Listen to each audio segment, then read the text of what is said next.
Hello, everyone.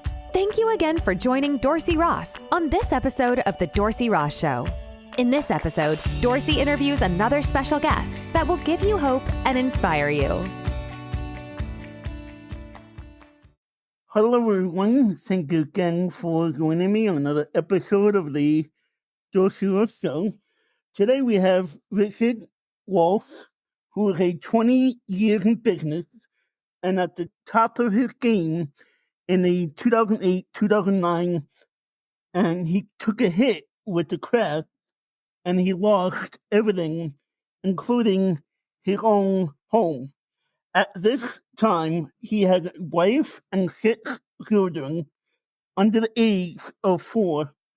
As a Marine champion, boxer, and black belt, he's not a fan of losing. So he had to do the hard work of determining why he had fallen or failed. He had connected all the dots, and there were a lot of them, and started to rebuild and regain success. At this some time, other entrepreneurs were watching him and asking him questions how he was doing what he was doing. Next thing he knows, he's helping them create their business to not only withstand hardship, but begin to thrive and create a life with balance in the 5 most important areas of life: faith, family, finances, fitness, and friendship. Richard, thank you so much for coming on the show today. Oh, great to be here, Dorsey. Appreciate you having me. Yeah, definitely. Well, I usually start off the show with a icebreaker question. And this week's icebreaker question is, if money wasn't a factor, what would you do with your time?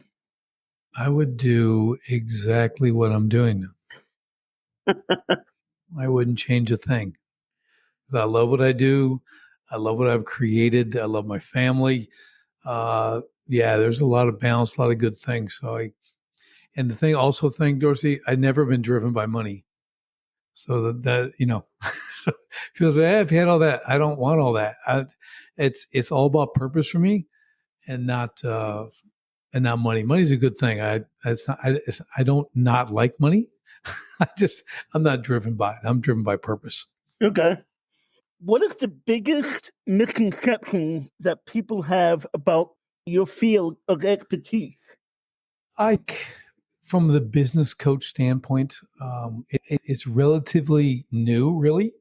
I've been in business 35 plus years, and there was no such thing when I started. I mean, you might find some high level Fortune 500 coach kind of thing that works with people, but you are not finding it for the guy who's doing $1 million a year or 5 million or 10 million, a real small business. That just didn't exist. So I think even today, okay, Dorsey, I'm gonna let it go 2 ways here. Okay, 2 misconceptions. One is that every business coach is a good coach, or that they've done business or run a business. That's a misconception, because most have not. So there's something to beware of. The other misconception is the really good business coaches that have run businesses, scaled, failed, scaled again, whatever's just my situation.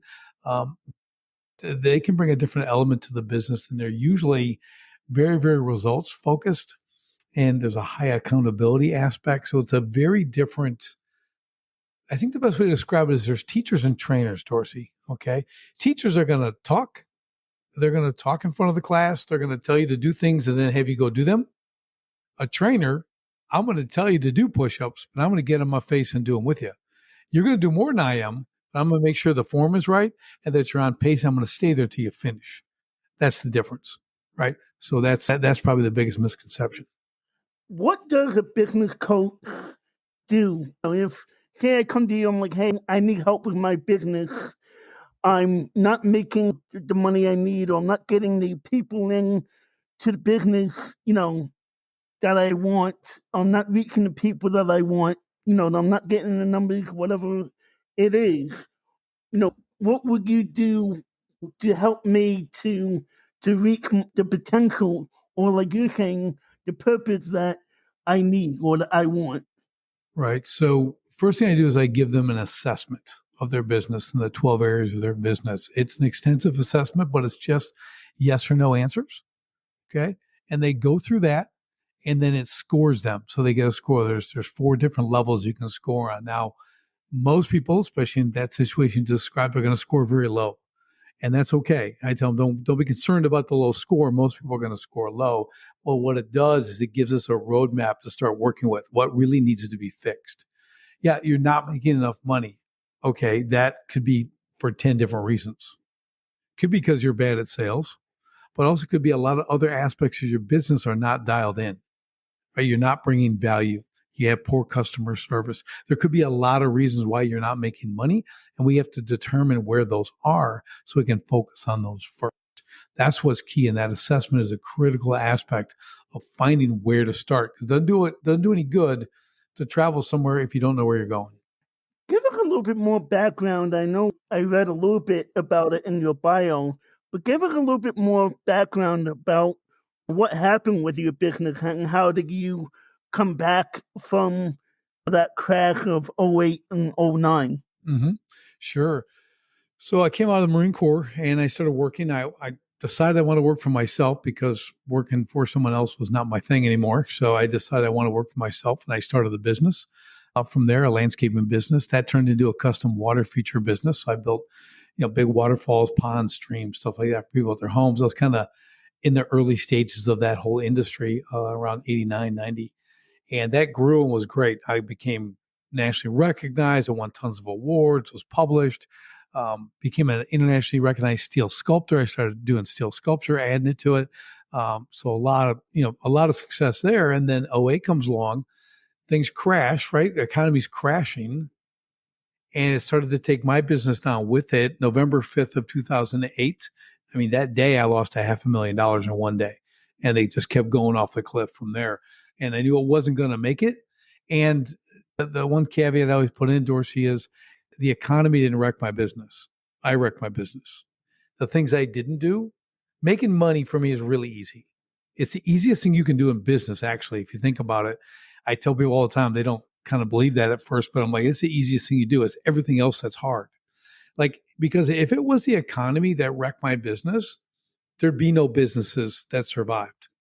It would have wrecked everybody's, right?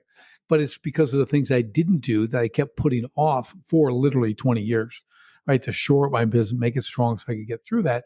It's those things that I didn't do. That's what really caused the collapse. Now, again, like you said, I had 6 kids at the time, under 4 years old. My wife lost the home, had to relocate, do all that, sell what little I had, and then decide what I'm going to do next. Now, here's the really critical part, Torsi. In the beginning of 2009, I woke up one morning, I'm thinking, wow, like everything is kind of crashing down around me. And I'm thinking about my children. And I'm like, when I come home, they just run and they attack me. And I'm leaving one day in my truck, and one of my sons is chasing me down the driveway crying because I'm leaving. I'm like, man, what am I doing? And I realized right then, Dorsey, is my kids didn't care what I drove. They didn't care what kind of house I lived in. They don't care what I did for a living. All they wanted was me to be around a little bit because I wasn't, right? And I said, if I stay on this trajectory of being the best, business comes first, got to win, got to be number one, got to get the awards, build my ego. If I continue down that path, I'm going to destroy my children's future because they're going to have broken marriages, broken relationships. They might succeed in business, but they're going to be really lonely. It's going to be at the expense of everything else. They'll have no balance. Their faith will be out of whack. Their family will be out of whack. They're fine. Everything will be whack. That's what I was living. I'm like, and kids don't do what you tell them. They do what you do. More is caught than taught. So my kids were watching even at 2, 3, and 4 years old. So I decided I will never do what I was doing. So I left complete water feature sculpture. Haven't touched it in 15 years. Okay, just completely left it, what I had done for 20 years. Restarted. I wanted to build a business now that I have time to leave. If my wife needs me to come home, I can come home. I don't say, okay, I'll be home at 7 tonight and it's noon. I'll be around. We're going to homeschool our children all the way through high school. I'm going to be around for that. Now, I'm not the Mr. Teacher. That's my wife. I do art and PE. Okay, that's what I come home for. Those two things. But everything else, I just want to be available, right? I want to go on the trips with them. And when they're competing in athletics, I want to be there for those games and things. So that's how I had to design my life. So I had to create new businesses that would allow me to live that model. So what that meant was I can't do everything in my business like I'd done for 20 years. Yeah, I had crews and I had office managers, but it still was me, me, me. Everything was about me in that first business. And now I wanted it to not be about me at all. I want to empower other people. I want to put them in position. I want to give them lanes to operate in. I want to give them authority and then grow from there. Make something that's scalable. And I did that. I did it twice. I did it with the gym. I did it with a contracting business. And like I said, as you mentioned in my bio, people started asking me how I did it. And that's when coaching was kind of born for me because I am an excellent trainer. I'm very good at making things simple and understandable. And I just started helping these guys from a mentor position. And then I'm like, well, hey, I could coach. People wanted to pay me for it. So what does an entrepreneur do? Well, you turn it into a business.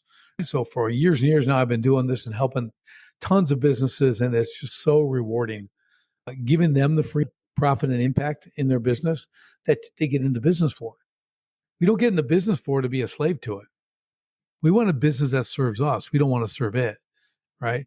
I want an opportunity to make impact. How do I help my community? How do I raise up my family? How do I help the people in my business who are working with me? How do I make them better as people? That became my goal. And you can't do that if you're doing everything else in the business. So you're really not helping out the people working for you or the people around you. So that became the big focus of how I did it and what I wanted to do with other businesses. Now, what do you focus on now? I mean, obviously you have the coaching business, but do you have other businesses as well that you? I am 100% coaching now, and I'm scaling that business because our mission, our vision is to help 10,000 business owners create profit, freedom, profit, and impact in their business. So that's a lot of people to help. So we're focused solely on that as my business. So I scaled out the other two, and now I focus solely on this and growing this. I want to be a leader in this industry because, Dorsey, the key is when you build freedom, profit, and impact in your business, and part of our strategy is to make them all vision-driven businesses. So when we do that, that means inside your team, all the people that work with you or for you, you want to elevate them as people as well as competent employees. And when you're able to do that, they take that home and they take it home to their families. That changes their families. Their families operate in the community. That affects the community. So if I help 10,000 business owners, I literally can affect millions of people's lives. If we can get people to get onto this, which they do, they love it because it changes their whole culture of their business. So that's really what I see. That's what drives me. And that's why I want to scale this and help this many people. Now, this may not be the exact topic or the exact, scope of what you do, but we've seen a lot of, businesses, and especially it's the big businesses that have multiple, let's say like Target, Walmart, those businesses that we've seen that just fail. They go out of business. Mm-hmm.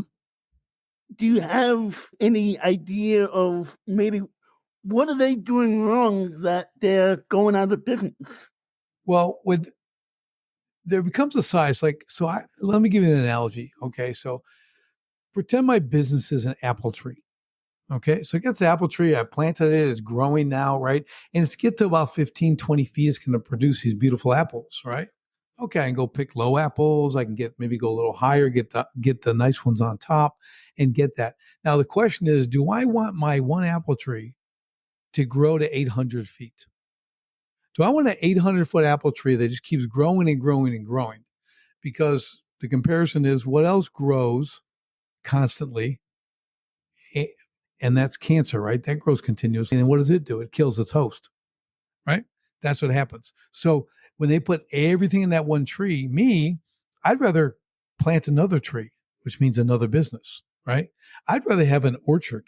I'd rather have an apple orchard, right? That each business can run itself. Right? It can produce, it has great fruit, it's cultivated properly, and it's all run, it's under control. And then we can make more and more apple trees. But when you go with that, got to be the biggest, got to be the lowest bidder, got to compete on price all the time. Like I'll say there's a place for it, and there's people who are driven to do that. And that's the Walmarts and the Targets and things like that, the Lowe's and the Home Depots. Just a different mindset. They fail because a lot of reasons, Dorsey. It's overexpansion, right? Inflation hurts them a lot because they're low bid, right? They're low bidders. You go in, it's always about the lowest price, lowest price, lowest price. We have the best prices. Well, when you play that game, it's a race to the bottom. You always have to be the low price guy. Always. Otherwise, I can go there anymore because this guy's lower over here. So it's a horrible way to do business. Now they'll do it and they'll work on little tiny margins and they'll go high volume. But imagine trying to keep that engine fed with fuel, how difficult it is. And when you get a big economic collapse, like we saw in 08, 09, things like that, when they like saying the dumbest thing ever, that too big to fail, and they're bailing them out, all those businesses should have failed. It's just like mine. No one came to my rescue, right? But no one's too big to fail. If you're that big, you need to fail. Okay. You need to be broken down, split up. You're not going to evaporate. People are going to pick it up for pennies on the dollar. An airline, it goes out of business. That jets don't disappear. Someone else picks them up for 30 cents on the dollar and puts them in their functioning airline, right? Now they can expand because they were prepared for this. They had put in the right precautions. They're proactive on what they were doing. They weren't reckless. And so I think that was kind of the path. If that makes sense. Yeah. I know I kind of went a couple directions there, but yeah. How did COVID affect your business, or did it? It really didn't affect my business. We're remote, right? Because I train business all over the country, but it affected in the way that like we had to shift gears. We went from doing business and working on things to like, okay, we have to combat this. Like, how do we combat this? How do we weather this? Right? We've already been building things, shoring up the business, doing all the right things in the business. But now it's a different approach because if you have a brick and mortar, well, some people aren't letting you come to business. Some states are shutting down businesses and only letting the big guys open.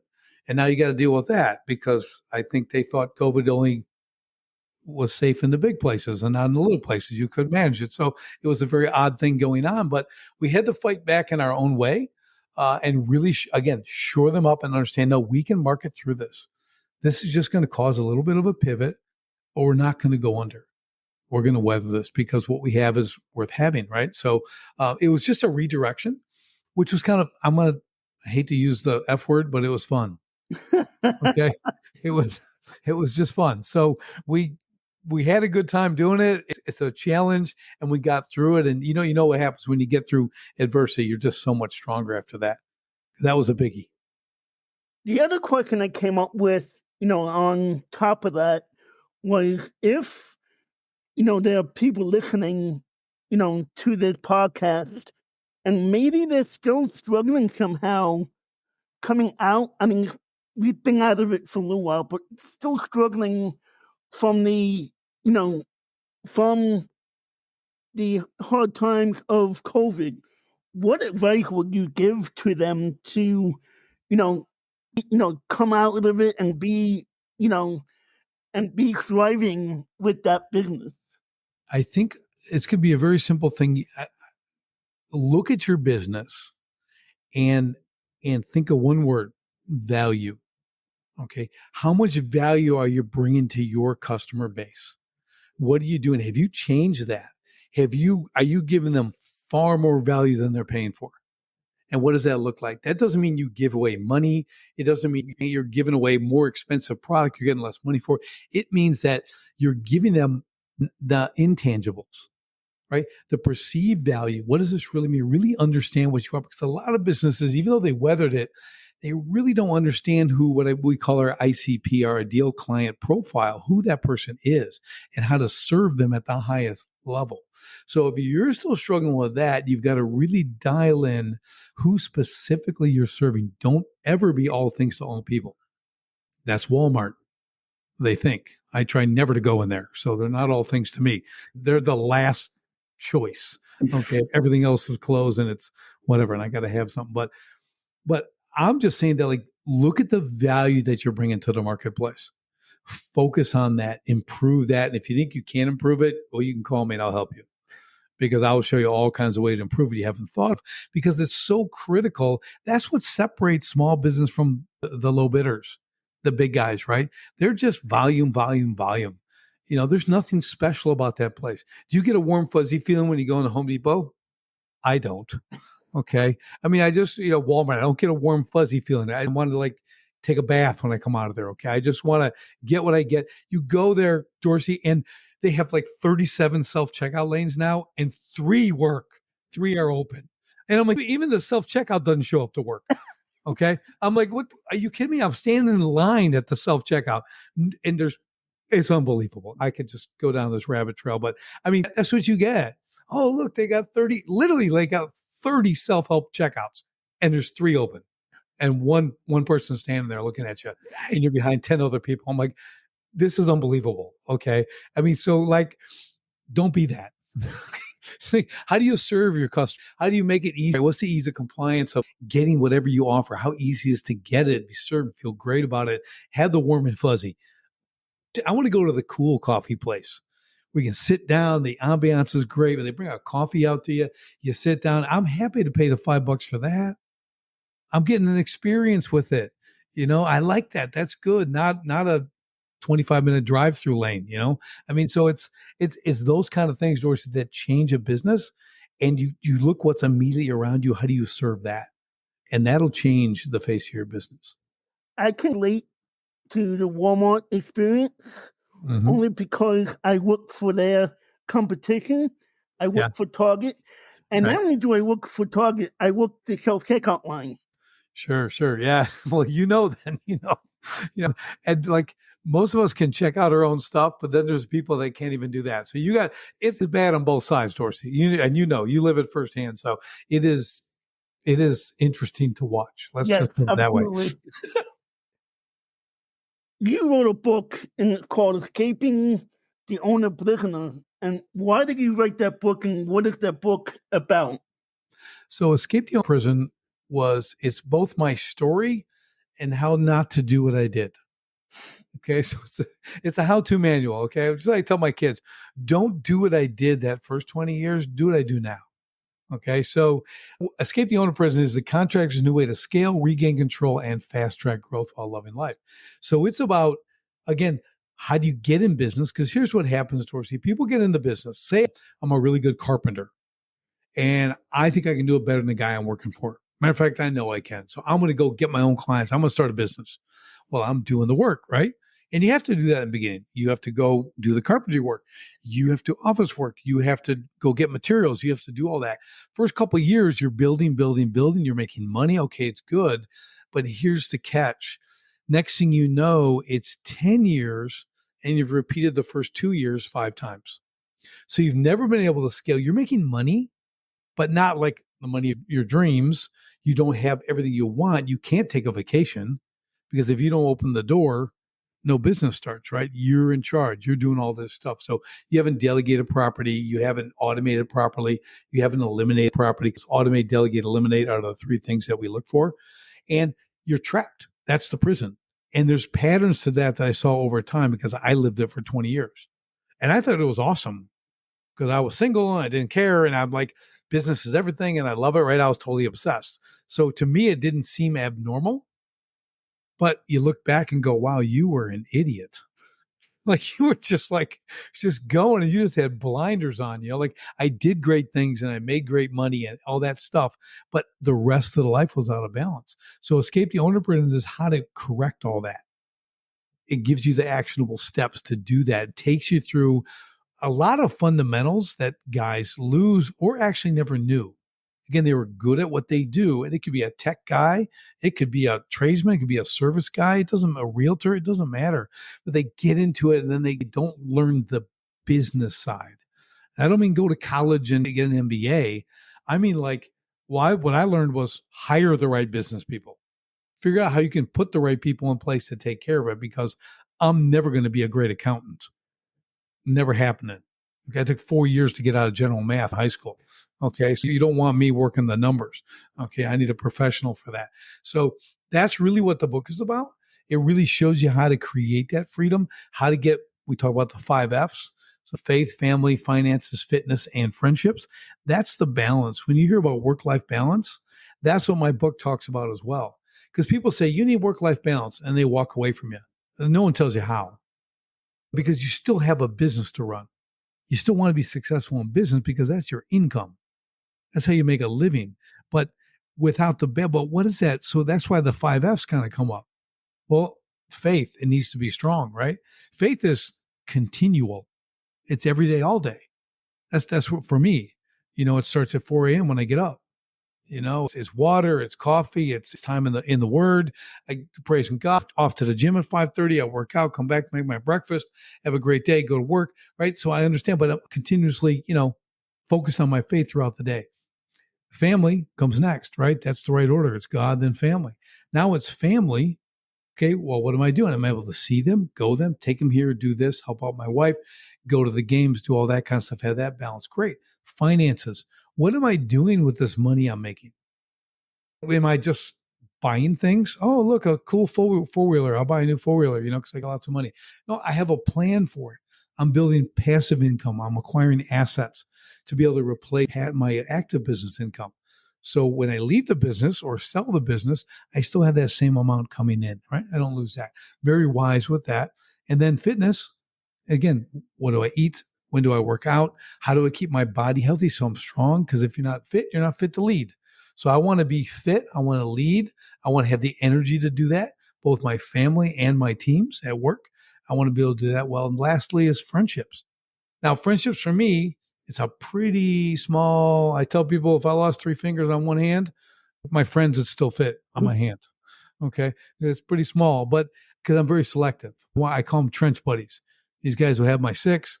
I can go to war with these guys. We'll give our lives for each other. Now, there's other circles of acquaintances and friends, and they're in different places. But I really focus on quality friendship so that when we do get together, it's meaningful. It's incredible discussions, right? Insight we share with each other and stuff. And, we're like-minded. So to me, I'd rather have 2 of those than 10 goofs who are around me are shallow and they just, all they want to talk about is whatever, the last football game or the girls they saw. I don't want any of that. I want to talk about things that matter. I want to move things forward. I want to move the ball down the field, So that's really where all that comes from. How did your faith play a part in your business, and especially during the time of the crash? Yeah, so it's kind of an interesting evolution with that, Dorsey, because at the time in 0809, I call myself a CINO, C-I-N-O, Christian in name only. Okay, which is a lot of Christians out there. They don't really know what they believe in. That a lot of them are not even truly saved, like I wasn't. But I'm going to church. I go to church, and all this stuff's collapsing around me. So all I know is I failed. Okay, everything I did, I couldn't do it. Now I'm failing. Now I'm losing everything. I didn't turn to God. Okay, because I didn't know I could. All I knew is I went to this big church on Sunday, and they never, and I'm just being honest here, never once was there an altar call. Never once did they ever tell you need to be saved. Never once did they tell you need to accept Jesus as your Lord and Savior. Never once. 2,000 people in this church. Okay, I'm like, what? And what do I know, right? So I'm going. And so after we lost everything, we relocated, started over again. I went to a different state now. I'm like, oh, and I started hearing about this. People have a date and they've been saved. I'm like, what is this? So I'm typing to my pastor one day on the computer, right? I'm sending him an email. And my wife goes to me, she goes, what are you doing? I go, I'm sending an email to Pastor Tim. And she goes, about what? I go, about being saved. She goes, what do you mean? I go, well, that's it. Well, what does it mean?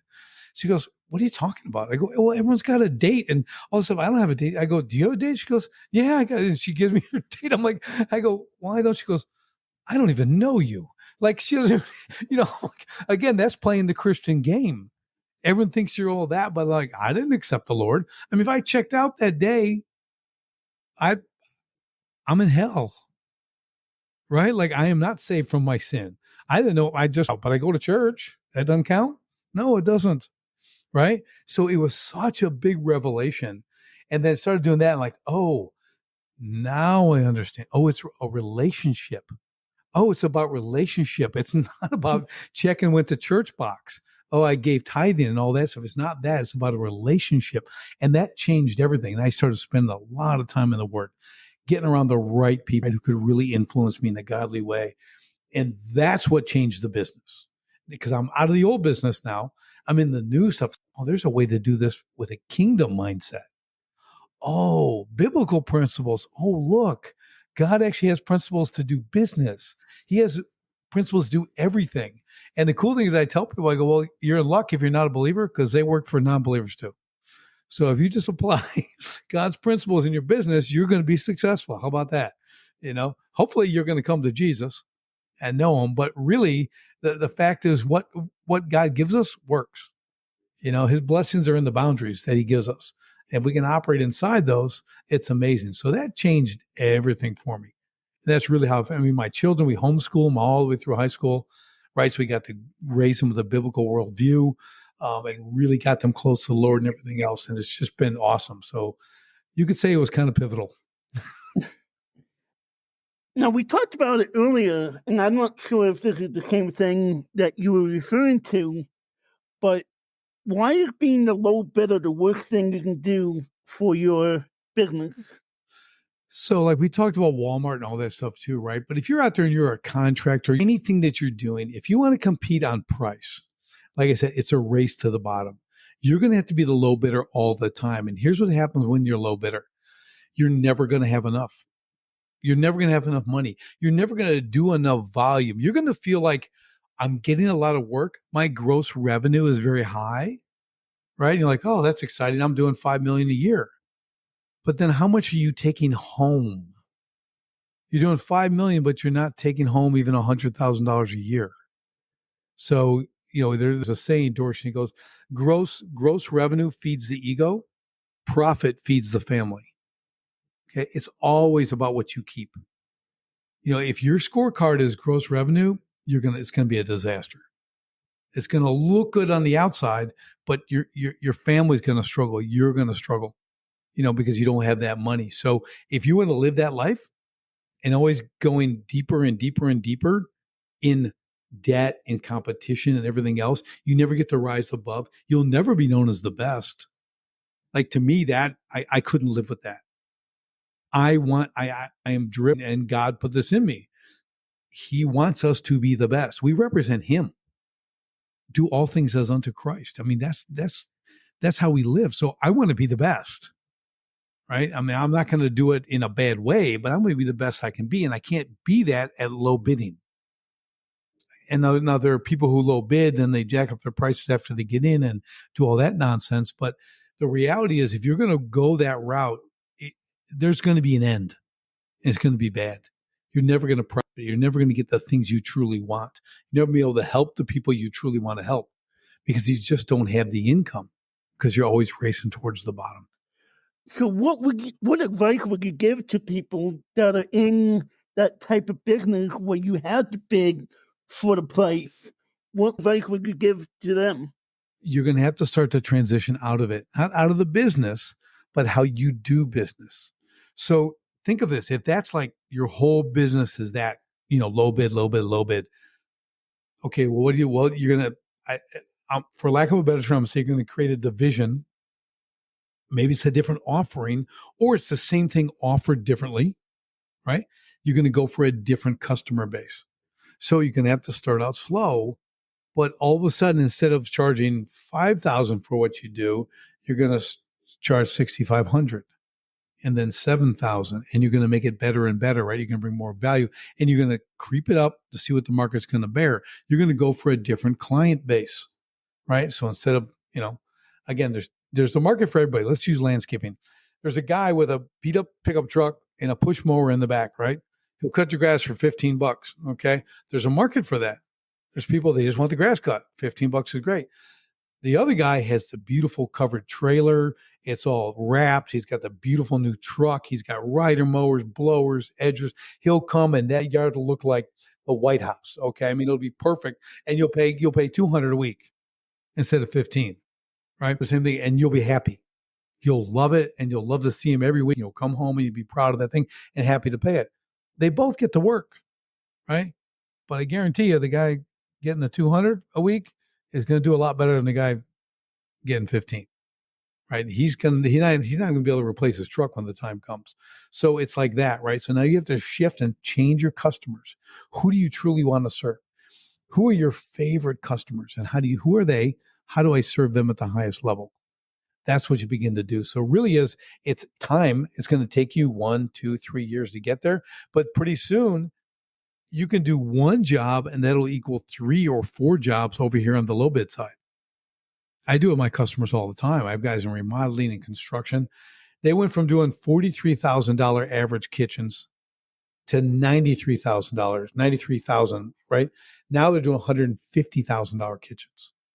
They were doing 12 to 15 jobs at a time. Now they're doing 3 and they're making even more money, double and triple the money. That's a good life. But it is because you have time. Right. You think about spinning 12 plates at a time. Keep those going, right? It was crazy, right? But that's kind of the transition you have to make. Why must you create freedom, profit, and impact in your business? So freedom, profit, and impact go together. Okay. So first, no one got into business to be a slave. We talked about that before. So what do you need? You need to, what we call working on your 5%. Okay. There's 5% of your business that only you can do, Dorsey, right? That's vision. That's maybe growth strategies, things like that, right? Reeling in the big clients. That's going to take you as the owner. Everything else is delegated and automated, right? So once you get to that 5%, working on that, you go from 60, 70 hours a week to 10 or 12 in your business. That's freedom. Now you bought all your time back. All that stuff's been delegated. Now you have time. That's your freedom, right? Now you can do the things you want, the 5 F's, right? You can start working on those. Profit, when you do that, when you get to your 5%, everything you had to do to get there gives you a smooth running business, a self-running business. People are delegated. They're given authority. They can run it without you. You can leave for a month, come back, and it's like you never left. Everything is good, right? You're more profitable, that kind of thing. And then you start making more money that way because you have efficiencies. You're streamlined. You're collecting your receivables when you need them. You're not chasing money, right? Everything is handled. Everything has a system and a place to go. That increases your profit. Now you're making more money without doing more work. That's the beauty. You didn't increase the workload. You increase the efficiencies and the streamlining and the systemization of the business, and that naturally increases profit. Okay. Now you can make the impact. Who do you want to help? Do you have a favorite charity? Do you have, is a battered woman shelter? Is an adoption facility someplace? Where do you want to take that extra money you're making and use it for good? You can create, and you can do that wherever. Again, as a small business, I do like the right hand doesn't know what the left hand is doing in that way. I'm not out to brag what I'm doing with my charity. I just want to go help people. Like, I don't need the recognition. I just need to know that I'm doing that. It's like when you tithe, right? As a believing Christian, people go, the church just absconds with the money and just go, I don't care. I'm not giving to the church. I'm giving to the Lord. There's a difference. You need to get this in your head. If I'm giving 10% or 50 or whatever I'm giving, I go, yes, it's at a church. And I'm putting it in the envelope, right? The proverbial envelope. If they abscond with it, if they misappropriate it, they're not going to answer to me. They're answering to God. Right. They're going to have a way worse. My heart is for the Lord. And that's where the money went. If you can understand that, you will freely give because God loves a cheerful giver. And you become that. And you're just, I'm doing what I'm asked. Okay, I'm not going to worry about all the other stuff. Again, we don't want that to happen, but it's the same thing in the business. Can I just give? Can I help? I just give it to them and watch them flourish as well. So that's the impact portion, just like improving your people. Let them go home. When they're coming and working for a purpose and not just a paycheck, so they work for a purpose, they want quality feedback and recognition, then it's about the money. Yeah, everyone wants to make good money, but that's not what drives people. Working for vision, working for purpose. That's what drives people. You can give them that, elevate them as people, make them better. Again, they go home happy. They're going to stay with you longer. You create a great culture at your business. That's what freedom, profit, and impact does. It changes everything by getting your business dialed in properly. The impact that you can have is almost immeasurable. It really is, because you're an influencer. You're a business owner in the town you live in, let's say, right? Maybe you have 10 employees. Maybe you have 100. Maybe you have 1,000. Whatever that is, that's influence. And not in the way of like politics and all. I'm talking about the influence of the people who are under your care. You're a steward after all. You raise them up. You make them better. They're happy. Their lives become better at home. I mean, what more could you want? It's just so awesome. So that's the opportunity you have as a business owner. As we get ready to close here, how can people reach you if they feel, that they need a business coach or they just want to, bounce some ideas off of you? Sure. Just go to sharpenthespearcoaching.com. So sharpenthespearcoaching.com, you'll see the contact. You'll say, call me, book a call, reach out, whatever you want to do. Click the button. We'll get a call, do a discovery, what we call a discovery call, chat about your business, find out what's going on, give you some great advice if you need it. And if we want to work together, we'll work together. It's awesome. I'd love to help you. That's sharpenthespearcoaching.com, one-stop shop. And what is one last encouragement that you would give to my listeners? Because not to shop at Walmart. Right. Yeah. Don't go there. But if you're in business or you're thinking of starting a business, here's what I need you to understand, that perseverance is what it's about. There's suffering, there's perseverance, there's grit, all that. You have to persevere. You have to be in for the long haul. There's no quick fix. There's no short-term high gains. None of that exists in business. The old saying, every overnight success only took 10 years. Okay. So nothing happens overnight. Be persistent. You have a great idea, stick with it, but find help. Get a good coach. It can be me, it can be someone else. But I just want to encourage you to push through, because we need small business. So if that's really what you're looking to get into, talk to me. Talk to somebody who can guide you, who's been where you want to go, and they'll help you get there. Thank you, Richard, for coming on the show today. We greatly appreciate having you. Dorsey, thank you for having me. I really appreciate it. It was an honor. Yes, definitely. Well, guys and girls, thank you so much for coming on and listening. Please go and check out Richard's website and even his book. I'll have it in the show notes. And please go check out my new podcast website at www.dorseyrothshow.com. And please like, share, and be encouraged by the podcast. Have a great day. Bye-bye. Thank you again for joining Dorsey Ross on this episode of The Dorsey Ross Show. Please like, share, and tell others about the show. Also, please check out the other podcast episodes. And if you would like, donate to this podcast and buy Dorsey a coffee. Thanks again for tuning in, and we'll catch you in the next episode.